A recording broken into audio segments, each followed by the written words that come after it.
Oh, what a sight this was. I was so thrilled to see these horses.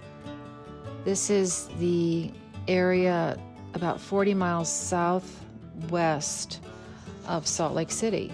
It's in Tuala County, and these are wild horses that roam under the protection of the government, under the jurisdiction of the Bureau of Land Management, on about 45,000 acres. And I was lucky enough to find them. I drove myself out on July 17th and 18th. I staked them out the first morning, late in the afternoon. It was late afternoon when I first saw them. And what they're doing is coming down the mountain to a watering trough. The water is really, of course, scarce in the desert, and there are some water holes. But where I encountered these bands were on their approach to a man-made water trough across the road. And what they are is several separate bands of horses that come together like clockwork and seem to get along pretty well on their little journey down to the water.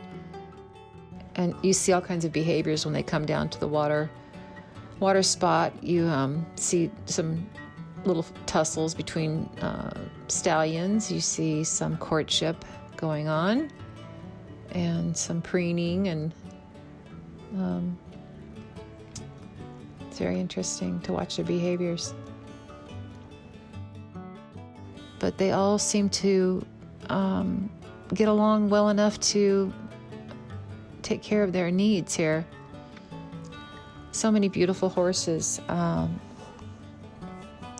lot of buckskin, sorrels, roans, black and whites, pintos, or paints.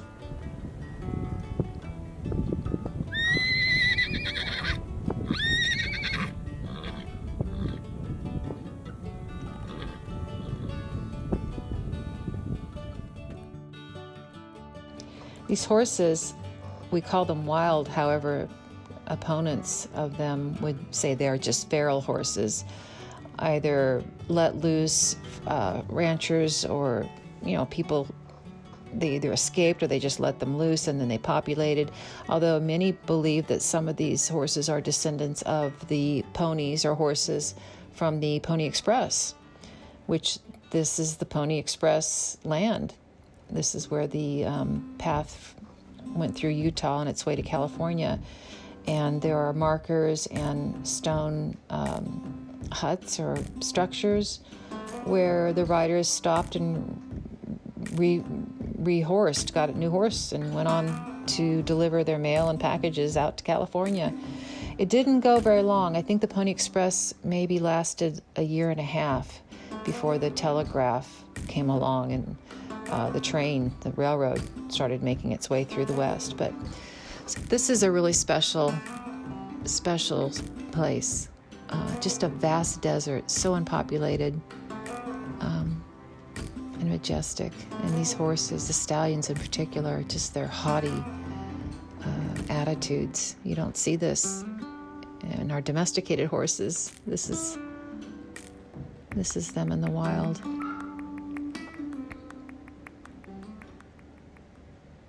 So this land has been home to these wild horses for many generations. The Bureau of Land Management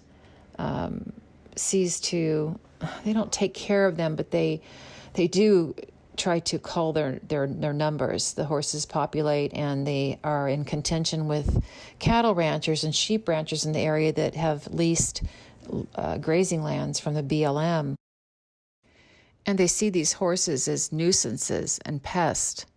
But these horses are protected by the 1971 Wild Free Roaming Horses and Burros Act, which Congress passed unanimously, that allows these animals to flourish in the wild.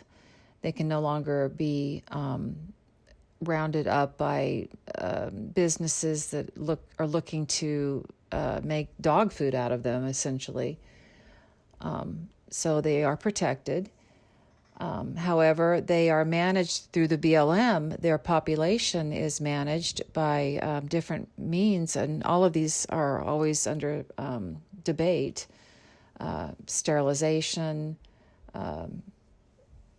just culling the herd by rounding them up. They have occasionally have to have roundups, where they call them gathers, where they round these horses up according to the management levels they've required or ascertained, and these horses are they're rounded up with helicopters for the most part, and put into holding bins until they can be adopted out. There's something like, I believe, 80,000 wild horses in the West, and there's something like 50,000 of these horses in holding facilities awaiting adoption. Not a good situation. It's definitely, there are two sides to this story, and I've seen both sides, having spent some time on an actual roundup. And it's really a little bit brutal, helicopter roundups. And then these horses who've really not had any contact with humans are rounded up and terrified and put into cattle trucks and taken to holding facilities. And then from there, who knows where they end up.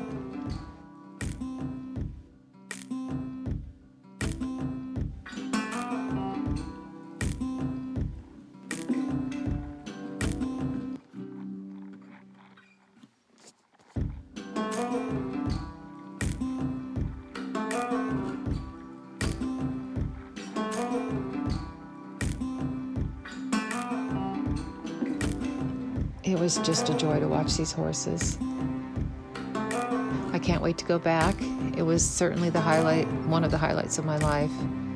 And I'm definitely going to go back and photograph these just beautiful animals. Beautiful and beat up. Many of them are just scarred from fights. And some you can see in the video have freeze branding. The BLM has identified which ones have been either sterilized or, sterilized, I suppose, or treated with contraceptives. Some of these white freeze brands you'll see on the neck of a horse, a Mustang, and they have different meanings. A BZ or a BH can pertain to the year that they were treated.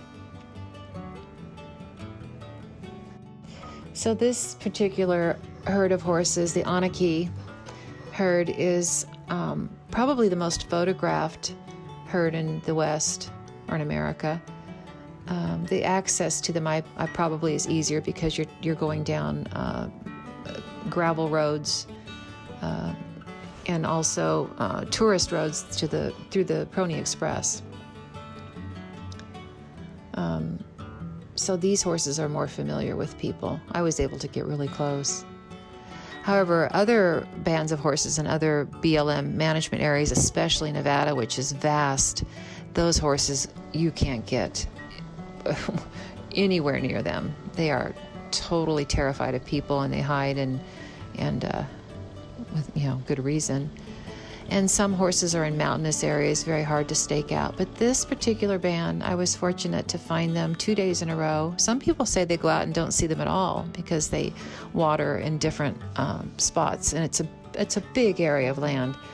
But I was lucky that day, or those 2 days. And like I said, it's something I look forward to doing again and again. A very special place, very special time.